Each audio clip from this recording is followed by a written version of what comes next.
कैसे पहलवान मौजूद हैं जिन्होंने अपना पहलवानी में भी बहुत नाम कमाया। और अगर हम इस टाइम इनके ताल्लुक की बात करें तो इनका ताल्लुक शरीफ फैमिली से है, मतलब मरियम नवाज के सगे मामू के बेटे हैं। और ये किस हालात में जिंदगी गुजार रहे हैं और आप देख सकते हैं इस टाइम ये एक बीमारी में मुब्तला हैं।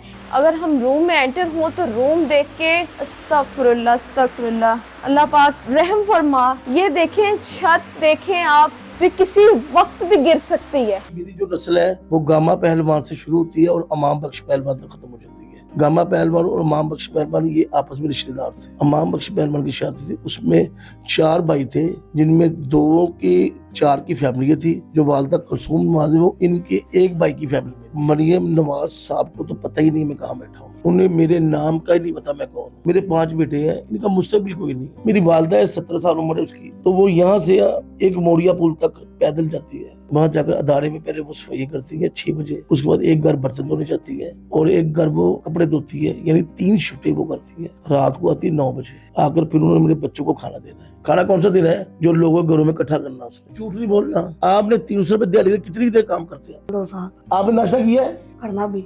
अब जब इन्होंने मुझसे नाश्ता मांगा, मैं क्या जवाब दूंगा आप बता दें। और ये 5 मासूम बच्चे जिनकी माँ इस दुनिया से चली गई और ये भूखे हैं।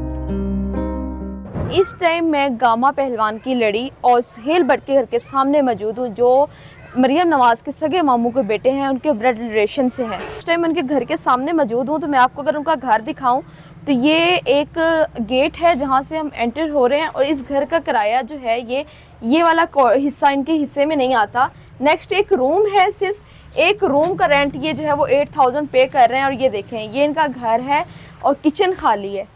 खाने के लिए घर में कुछ भी नहीं है। ये देखें, खाली डब्बे वगैरह पड़े हुए हैं, चूल्हा खाली है, बर्तन साफ पड़े हैं। ये एक चारपाई है, ये सीढ़ियाँ हैं। देखें जी, बर्तन खाली हैं। घर देखें आप, ये वो घर है मरियम नवाज के सगे मामू के बेटे किस तरह ज़िंदगी गुजार रहे हैं। हम उनके रूम में इस टाइम मौजूद हैं।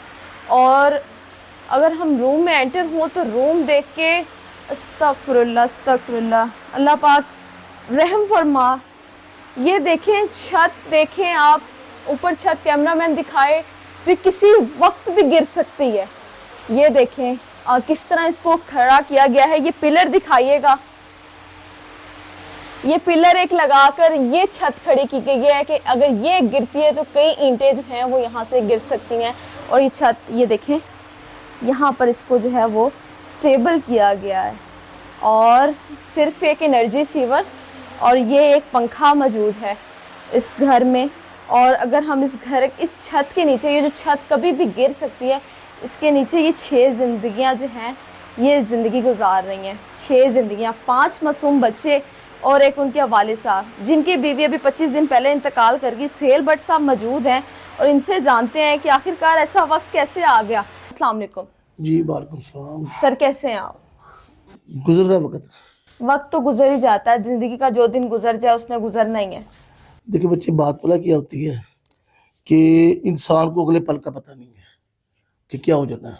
आप एक पहलवान थे, आप अपने बारे में पहले हमें बताइएगा कि आप क्या थे। मेरी जो नस्ल है वो गामा पहलवान से शुरू होती है और इमाम बख्श पहलवान तक खत्म हो जाती है। गामा पहलवान और इमाम बख्श पहलवान ये आपस में रिश्तेदार थे। गामे पहलवान की शादी नहीं हुई थी, इमाम बख्श पहलवान की शादी थी। उसमें 4 भाई थे, जिनमें 2 की 4 की फैमिली थी, एक इनमें कुंवारा था भाई। यानी इनकी जो फैमिली थी वो मरियम नवाज की जो वालदा कुलसूम नवाज है वो इनके एक भाई की फैमिली में। मेरा वालिद भी इनकी यानी एक भाई की फैमिली में था इनका। यानी ये खानदान था। 4 जारा, गामा, पोलू, एक फैमिली थी। 4 फैमिली थी। कुलसूम नवाज अब यानी मरियम नवाज का जो नानका वो माशाल्लाह बहुत खानदानी था और पहलवान थे और बड़े इज्जतदार लोग थे। और माशाल्लाह उनका नाम वर्ल्ड में चलता था। बरतानिया के जितने लैंडलॉर्ड, मलका बरतानिया, वो सब इनकी कुश्ती देखते थे। सुहेल भट्ट साहब, अगर हम बात करें, आप मरियम नवाज के मामू के बेटे हैं और इस तरह की ज़िंदगी गुजार रहे हैं, इसकी नौबत क्यों आई कि आपको आज इस तरह की ज़िंदगी गुजारनी पड़ी कि आप एक चारपाई तक महदूद हैं? बच्चे पता क्या चक्कर था, मरियम नवाज साहब को तो पता ही नहीं मैं कहाँ बैठा हूँ, उन्हें मेरे नाम का ही नहीं पता मैं कौन हूँ, क्योंकि वो ज़्यादातर बाहर के मुल्क रही है। हाँ, उनकी वालदा को पता था कि ये मसूद भट्ट साहब मेरे फुफो के बेटे हैं, तो ये उनका बेटा है। उस टाइम मेरी उम्र 7 साल हो। कुलसूम नवाज को आपके बारे में पता था तो नवाज शरीफ साहब को भी पता होगा।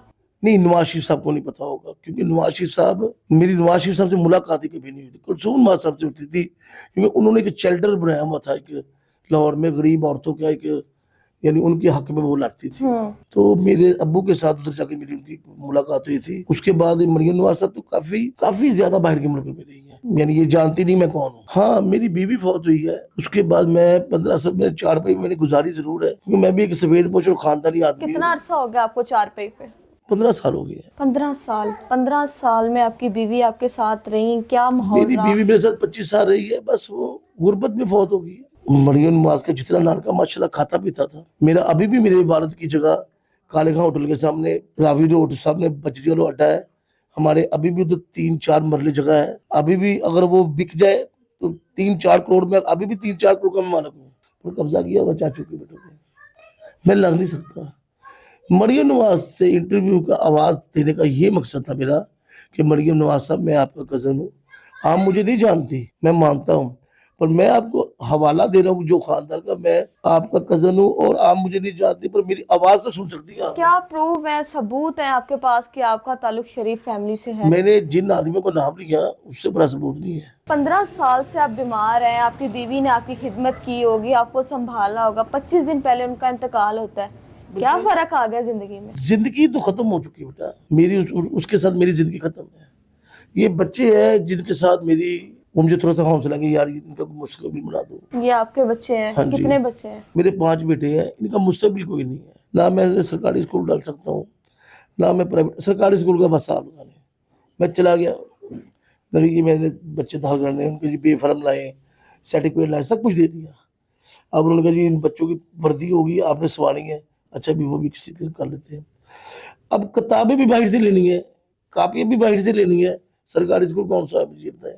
میں صرف مریم نواز سے مل کر یہ کہنا چاہتا تھا، میری آواز آپ تک پہنچائے کہ مریم صاحب آپ نے پوری غریبوں کی دنیا کے وظیفے لگائے ہیں، آپ نے مکان دیے ہیں، آپ نے، میں آپ کا رشتہ دار ہوں، اس ٹائم میں مجبور ہوں میرے بچوں کا مستقبل کرے، مجھے میرا وظیفہ لگائے اور مجھے بھی حکومت کی طرف سے کوئی سپورٹ ملے۔ بچے ماں کے بعد کس طرح زندگی گزار رہے ہیں آج کن حالاتوں میں؟ آپ گھر کے حالات، اخراجات کیسے کر رہے ہیں؟ آپ تو کما نہیں سکتے۔ بیٹے میری والدہ ہے، 17 سال عمر ہے اس کی، 70 سال؟ تو وہ یہاں سے ایک موریا پل تک پیدل جاتی ہے۔ یہاں سے؟ جی ہم چائنا اسکیم کے علاقے میں موجود ہیں اور یہاں سے کموریا پل تک 70 سال کی خاتون، ان کی والدہ جو وہاں ایک موریا کیا کرنے جاتی ہیں؟ سکول ہے پرائیویٹ، وہاں جا کر ادارے میں پہلے وہ صفائی کرتی ہے 6 بجے، اس کے بعد ایک گھر برتن دھونے جاتی ہے اور ایک گھر وہ کپڑے دھوتی ہے، یعنی 3 شفٹیں وہ کرتی ہے۔ رات کو آتی ہے 9 بجے، آ کر پھر انہوں نے میرے بچوں کو کھانا دینا ہے۔ کھانا کون سا دینا ہے؟ جو لوگوں کے گھروں میں اکٹھا کرنا، اس نے پیسوں کا کھانا تو ہم کھا ہی نہیں سکتے، مہنگائی بہت ہے۔ اور رہی میری بیوی کی بات، جب وہ فوت ہوئی تھی، آپ کو میں آخری بات سے بتا سکتا ہوں کہ میرے پاس کفن کے پیسے نہیں تھے۔ کوئی ایسا بھی حالات ہو سکتا ہے کہ جنہ کے نوابوں کے بیٹے ہوں، میرا باپ نواب تھا، نوابوں کی اولاد ہے، تو ہمارے پاس کفن کے پیسے نہیں تھے۔ میری مریم نواز نہ میری کام کرے، نہ حکومت آئے میرے پاس، پر ابھی پاکستان میں ایسے بچے ہیں، ماں نے بیٹے پیدا کر دیے جو ہر کام کر سکتے ہیں۔ ان کا، میں جب آئی ہوں تو انہوں نے بتایا کہ ان کے 5 بچے ہیں جنہوں نے کھانا 2 دن سے نہیں کھایا ہوا۔ بچوں نے واقعی 2 دن سے کھانا نہیں میں کہہ رہا ہوں کھایا۔ آپ پوچھ کر دیکھ رہے ہیں میرے بچوں سے، کس طرح گزارا کر رہے ہیں؟ ایک باپ ہیں آپ، اولاد آپ کے پاس کھانے کے لیے پیسے نہیں ہیں کہ آپ بچے، ان چھوٹے معصوم بچوں کو کھانا کھلا دیں؟ اگر میں ہمت ہار گیا تو میرے بچے گر جائیں گے۔ ویسے میں ہار تو گیا تھا، ٹوٹ تو میں گیا تھا پہلے ہی، پھر میں نے کہا یار میں اپنی آواز تو نکالوں، میرا حق بنتا ہے۔ ابھی آپ جہاں پر رہ رہے ہیں یہ کس کا ہے؟ رہائش کس نے دی؟ ادھر کا کرایہ کیا ہے؟ جی ایک ملک سلیم صاحب ہے، ماشاءاللہ اچھے آدمی ہیں، انہوں نے کہا جی میرے پاس یہ ایک مکان ہے، ابھی میرے استعمال میں نہیں ہے، پھر بھی یہ میرے بیٹے کے نام ہے، آپ اس کا 8,000 میں اس کا دیتا ہوں، کچھ 8,000 وہ دیتے ہیں کرایہ، تو آپ میری لوکیشن دے لیں، 8,000 کرایہ، 12,000 بل، پھر پانی کا بل، پھر گیس کا بل۔ یہ آپ کو بیماری کیا ہے؟ یہ اس کا پلوانی علاج بیماری ہوتی ہے، جو پہلوان لوگ ہوتے ہیں انہیں یہ جسم کے اوپر ہوتی ہے بیماری میں۔ کیا ہے یہ بیماری؟ اس کا علاج کیا ہے؟ اس سے پنجابی میں زہر بات کہتے ہیں، انگلش میں چلت افیکشن کہتے ہیں، شدید افیکشن، جس کی دوائیں مہنگی بہت ہے، سرکاری ہاسپٹل میں نہیں ہوتی ہے، یہ پرائیویٹ دوائیں ہوتی ہے اور بہت مہنگی ہوتی ہے۔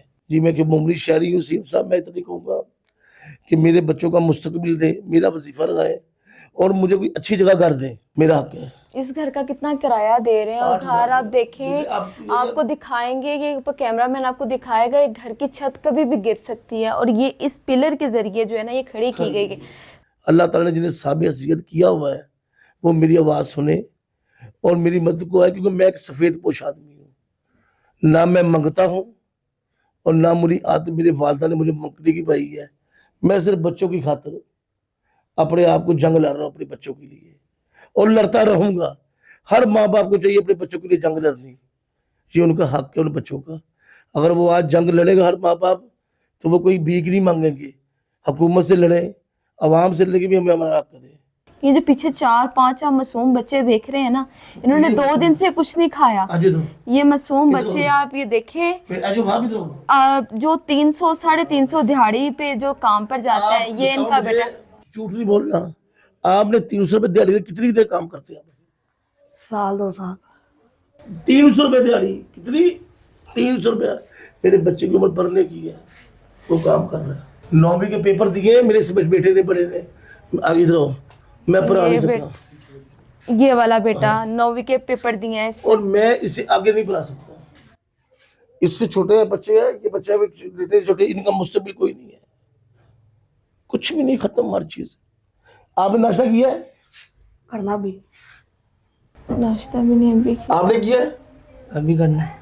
अब जब इन्होंने मुझसे नाश्ता मांगा, मैं क्या जवाब दूंगा आप बता दें। अब मैं हुकूमत, टाइम देखें तो 12 बज चुके हैं, 12 साढ़े 12 हो चुके हैं, और ये वो वक्त है जब रिच लोग, हम जिन्हें रिच कह लेते हैं या जिनको कह लेते हैं जिनके हाथ में अच्छा खासा पैसा होता है, वो इस टाइम दोपहर के खाने की तैयारी कर रहे होते हैं। बहुत टेबल सजाए होते हैं, लवाजमात होते हैं, और ये 5 मासूम बच्चे जिनकी माँ इस दुनिया से चली गई और ये भूखे हैं और इनके पास खाने को कुछ नहीं है, छत गिरने वाली है, छत के नीचे बैठे हैं एक बाप के सहारे, और वो बाप जो कमा नहीं सकता, और इनकी वालिदा जो 70 साल की हैं वो इनके लिए कमा रही हैं। तो हम लोग कहाँ हैं? हम लोग का हक कहाँ है? हम लोग कहाँ है एक शहरी कि हम इन मासूम बच्चों को खाना नहीं खिला सकते, या हम लोग इनका पेट नहीं भर सकते? लोग तो इशारों पे भीख मांगते हैं, इस तरह के लोग आज भीख मांगने, लेकिन क्या सफ़ेद पोशी है, सफ़ेद पोशी ऐसी है कि इंसान को कहीं का नहीं छोड़ती। हम लोगों को चाहिए कि हम इनकी मदद करें। सीएम साहिबा से मेरी हम्बल रिक्वेस्ट है कि ब्लड रिलेशन से ना सही, रिलेटिव के रिलेशन से ना सही, एक आम शहरी से सही, कई वजीफ़े लगाए जाते हैं, बच्चों की तालीमों के लगाए जाते हैं, इनको मंथली की रकम दी जाती है, ख़वातीन को दी जाती है, बेनज़ीर इनकम सपोर्ट किया जाता है, बहुत कुछ किया जाता है। हम इनकी भी मदद इसी तरह कर सकते हैं। वीडियो कैसी लगी कमेंट सेक्शन में ज़रूर बताइएगा। इसी के साथ अपनी मेज़बान तैयबा अवान को दें इजाज़त। अल्लाह हाफ़िज़।